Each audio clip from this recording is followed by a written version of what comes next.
আসসালামু আলাইকুম। জাগরণী চক্র ফাউন্ডেশনে এক নতুন বিজ্ঞপ্তি প্রকাশিত হয়েছে, বিশাল একটি নিয়োগ বিজ্ঞপ্তি। এখানে পোস্ট সংখ্যা হচ্ছে 1128টি, অর্থাৎ 1128টি পোস্টে নতুন বিজ্ঞপ্তি প্রকাশ করেছেন কর্তৃপক্ষ, এবং এখানে নারী পুরুষ উভয় আবেদন করতে পারবেন বাংলাদেশের সকল জেলা থেকে। তো বেশি কথা বলবো না, মূল কথা যাচ্ছে দেখতে পাচ্ছেন, ক্রমিক নং 1 উপপরিচালক micro finance programme service grade চতুর্থ, একজন লোক নিয়োগ করা হবে। এখানে দেখতে পাচ্ছেন বেতন হচ্ছে শিক্ষানবিশকালীন মাসিক বেতন সর্বসাকুল্যে 1,25,000 টাকা, এবং সন্তোষজনক শিক্ষানবিশকাল শেষে চাকরি নিয়মিতকরণ সহ মাসিক বেতন 1,51,725 টাকা। এছাড়া নিয়ম অনুযায়ী অন্যান্য সুবিধাদি। কর্মস্থল কিন্তু যশোর, আপনার কর্মস্থল হবে যশোর। এরপর আপনার শিক্ষাগত যোগ্যতা কী প্রয়োজন হবে? ক্রমিক নং 1-এর ক্ষেত্রে স্নাতকোত্তর, যে কোনো বিষয়ে কিন্তু আপনি স্নাতকোত্তর করলে কিন্তু এখানে আবেদনটি করতে পারবেন। ক্রমিক নং 2 দেখতে পাচ্ছেন উপপরিচালক অর্থ ও হিসাব সার্ভিস গ্রেড চতুর্থ, একজন লোক নিয়োগ করা হবে। এখানে কিন্তু আপনার প্রাথমিক বেতনটা হবে 1,25,000 এবং চাকরি নিয়মিতকরণের পর বেতন হবে 1,51,725 টাকা, এবং কর্মস্থল কিন্তু এটাও যশোর হবে।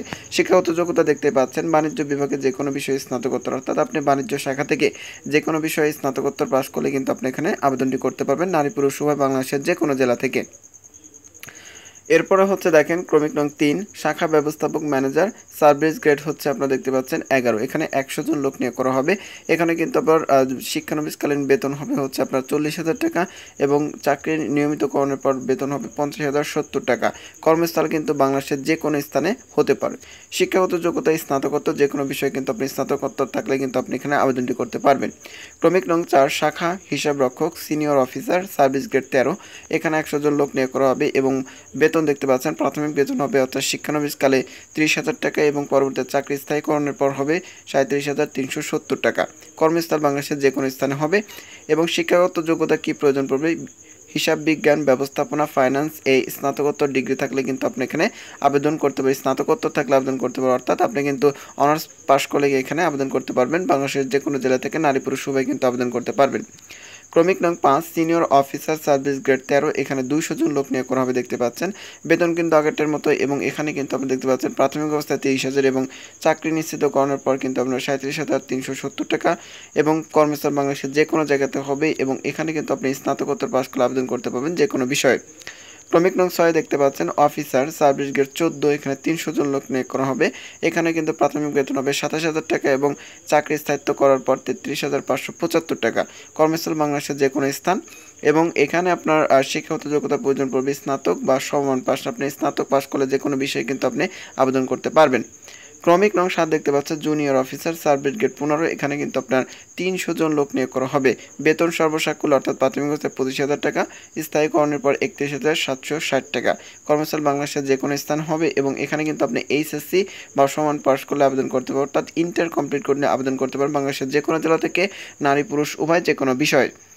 এরপরে হচ্ছে দেখতে পাচ্ছেন যে ক্রমিক নং 8 ড্রাইভার চুক্তিভিত্তিক সার্ভিস গ্রেড হচ্ছে আপনার দেখেন 16, এখানে 26 জন লোক নিয়োগ করা হবে। প্রাথমিক অবস্থায় বেতন 18,000 টাকা, এবং অন্যান্য সুবিধা পাবেন। সেই সাথে আপনার কর্মস্থল হবে যশোর, অর্থাৎ কর্মস্থল যশোর, খুলনা, সাতক্ষীরা, অর্থাৎ এখানে কয়েকটি জেলার নাম উল্লেখ করেছেন। এই জায়গাগুলোতে আপনার কিন্তু চাকরিটি হলে এখানে আপনাদের চাকরি করতে হবে, আপনারা একটু দেখে নেবেন। এবং এখানে আপনার ড্রাইভার পোস্টের কিন্তু ন্যূনতম এসএসসি বা সমানপাঠ, অর্থাৎ আপনি এসএসসি পাস করলে কিন্তু আবেদন করতে পারবেন। এরপর হচ্ছে ক্রমিক নং 9 দেখেন পিয়ন কাম গার্ড চুক্তিভিত্তিক সার্ভিস গ্রেড 17, এখানে 100 জন লোক নিয়োগ করা হবে। এখানে প্রাথমিক অবস্থায় বেতন 15,000 টাকা, এবং কর্মস্থল বাংলাদেশের যে কোনো স্থানে হবে, এবং এখানে কিন্তু আপনি এসএসসি পাস করলে আবেদন করতে পারবেন। এবং এছাড়াও আরও কিছু কথা বলা রয়েছে কি কি সুযোগ সুবিধা পাবেন। এনজিওতে আমরা জানি যে অনেক ধরনের সুযোগ সুবিধা রয়েছে।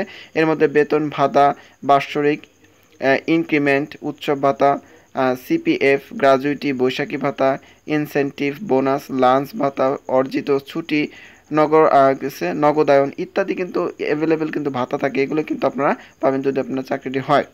এরপর হচ্ছে আপনার আবেদন কবে থেকে শুরু হবে এবং আবেদন কবে শেষ হবে। আবেদনটি কিন্তু চলমান রয়েছে, এবং কিভাবে আবেদনটি করবেন, এই আবেদনটি করতে হলে আপনাকে সরাসরি ডাকযোগে বা আপনার যে কুরিয়ারের মাধ্যমে কিন্তু আপনি আবেদনটি করতে পারবেন। এবং আবেদনের শেষ তারিখটি কিন্তু আপনারা এখানে দেখতেই পাচ্ছেন যে আবেদনের শেষ তারিখ হচ্ছে 22 জুন 2024, অর্থাৎ 22 জুন 2024 এই তারিখের ভিতরে কিন্তু আপনাদের আবেদন করতে হবে। এবং কত টাকা আপনার আবেদন ফি হিসেবে জমা দিতে হবে সেই বিষয়টি কিন্তু এখানে লেখা রয়েছে। আপনারা কিন্তু আপনাদের সুযোগ সুবিধা মতো কিন্তু দেখে বুঝে পড়ে কিন্তু আপনারা আবেদনটি করতে পারবেন। তো এই ছিল জাগরণী চক্র ফাউন্ডেশন এনজিওর নতুন একটি বিজ্ঞপ্তি, যেখানে বিশাল একটি প্রকাশিত হয়েছে। অর্থাৎ আপনার যদি একটি চাকরি খুবই দরকার বা ইমার্জেন্সি হয়ে থাকে, তাহলে কিন্তু এখানে আবেদন করে আপনি চাকরিটি পেলেও কিন্তু পেতে পারেন। তো ভালো থাকবেন, আসসালামু আলাইকুম।